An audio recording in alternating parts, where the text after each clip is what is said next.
people! Sa dalawang ito, alin ang gusto mong maging pet? A. Asong marunong magsalita. B. Pusang magaling magluto. Pangalan natin, Tol. Kyle. Taga saan? Tagig. Taga Taguig. Okay. So, alin dito? May pets ka ba, bro? Meron po. Ano, aso, pusa? Aso. Aso. So, aso marunong magsalita yung sagot mo. Yes naman. O, bakit? Unang-una, kaya ko namang magluto. Ayun, galing! At kapag nagluto yung pusa, syempre mahuhulog pa yung balahibo. So magkakos pa siya ng sakit.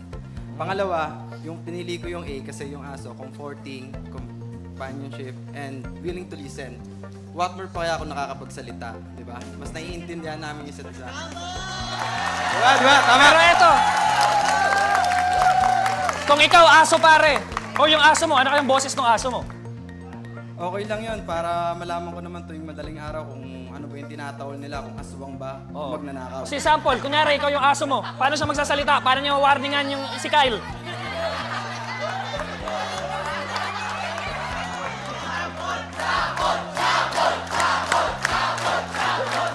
Kaya mo to, Kyle. Naniniwala ako sa'yo. May aswang! Thank you, Kyle. We ask the people, mas pipiliin mo ba ang asawang A, ubod ng seloso, o B, walang pakialam? Pangalan natin, taga saan? My name is Jake Lawrence Simon and from Sorsogon City.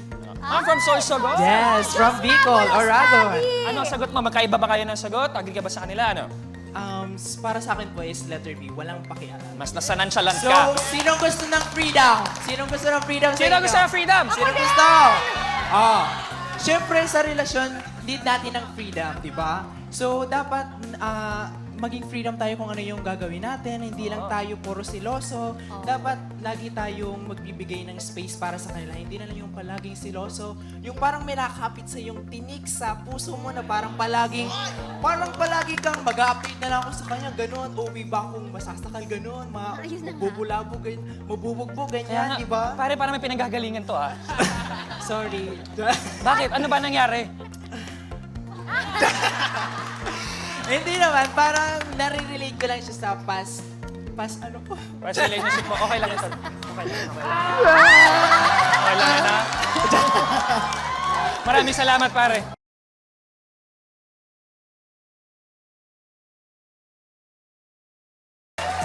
We ask the people, nalaman mong magjowa na pala ang ex mo at best friend mo pa. Ano ang mararamdaman mo? A. Magagalit ka kay ex? B. Masaya ako para sa kanila. Or C. Magtatampo kay friend. Ito, pare. Ikaw. Pangalan mo muna, taga saan ka, Tol? Matthew from Bulacan. Ang Bulacan, pare. Ikaw, may experience ka naman ganito. Sana naman Siguro wala. nung high school, pero puppy love lang naman. Ano naramdaman mo? Siyempre, nagalit ako, lalo na tropa ko yun kaibigan ko. Pero, wala na din naman. Nababalik ba talaga sa'yo, Tol? Hindi na. Hindi na. Okay na Okay, naman sige. kami ngayon. Kasi nga, ayun nga, yung galit naman mawawala din naman yan Tsaka, pinagkatiwalaan mo yung tao. Tsaka it is a basic human decency na respeto, kumbaga, di ba? Since alam nila na may nangyari na sa inyo dun sa naging ex mo at tsaka dito sa kaibigan mo. So, wala na tayong magagawa. Ano pa ba magagawa natin? Nangyari na. So, siguro in the end of the day, mas pipiliin na lang din talaga natin i-accept yung nangyari para sa peace of mind natin. May masaya ka na lang din. Yes. Since ang mangyayari din naman kasi talaga dyan, alam mo yun, sila masaya, ganyan. Tapos ikaw, may kinikim-kim ka pa rin na Ikaw yung galit, lugi, oo. no? Ikaw yung lugi, kaya mas okay na yun. After mo magalit, lilipas din yan. Pero after nyan, i-accept mo na lang. Tingnan mo, ikaw ngayon, pare. Okay na okay ka, di ba? Okay na okay, O, mas kausapin mo pogi. yung gumawa sa'yo nun. Sana masaya kayo ngayon. Thank you so much, Tol. We ask the people, hating gabi na, nag-aaway pa rin ang kapitbahay mong mag-asawa, ano ang gagawin mo? A. Wala, matutulog na lang. B.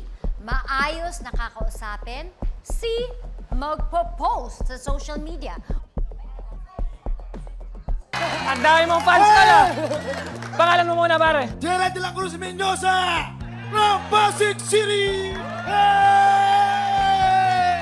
Ito yung maingay mong kapitbahay eh. Yusa! Ano? O, tol. May nag-aaway na kapitbahay. Mag-asawa. Anong gagawin mo? Letter B. Maayos na Ayos na kakausapin. kakausapin. Okay, bakit? Hindi sa pangingilam, kakausapin nila para paggalang sa kanila. Hindi yung parang hindi mo kakausapin, itutulog mo na lang, hindi. Dapat kakausapin nila para intindi nila na may makapasok pa bukas ang may estudyante. Para sa'yo. Oo, para sa'yo. Hindi ka naman nangingialam, di ba? Sige, concern. paano mo sasabihin, kunwari? Dahil concerned citizen lang ako eh. Oo. Sabihin ko, pre, may mga natutulog, may mga pasok na bukas, mga bata, kailangan natin respetuhin natin mga sarili natin. Wow! Kaya sa sarili lang iba, sa sarili lang, di ba? Maganda yung respetuhin yung sarili ng ibang tao. Tama. Let's go! Maraming salamat, tol. Maraming salamat.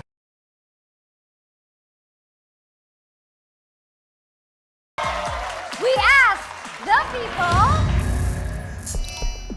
sa opisina, alin ang pinakaayaw mong ipagawa sa'yo ng boss mo? A. Mag-work sa madaling araw. B. Laging mag-overtime. Or C. Mag-work sa weekend. Dapat may OT pay. Oo, dapat. Pero kung nanonood ka ngayon, boss, alam mo na kung ano ayaw ko, ha? Tama, kausapin mo siya, ha? Thank you so much, Joe. Eto pa, sino pa dito? Oh, come here, madam. Pangalan po natin. I'm Samantha po. How about you, Samantha? Where do you work? Or what do you do? Actually, kaka-graduate ko lang po. So ngayon finding you're looking po, for yes, work. I'm looking for work. Okay, so pero if ever magtatrabaho ka na, anong pinakaayaw mong gawin? Siyempre po mag-work sa weekend. Mag-work sa weekend? Kasi Bakit? ito na yung panahon para mag-spend ka ng time sa family mo, sa friends mo, sa partners mo, and syempre sa sarili mo. So, lagi nating tatandaan na hindi ka lang nagtatrabaho para sa ibang tao, para sa pamilya mo, kundi para sa sarili mo. So, go treat yourself, spoil yourself, rest yourself, and most importantly is love yourself. Deserve mo yan. Thank you. Thank you, Samantha.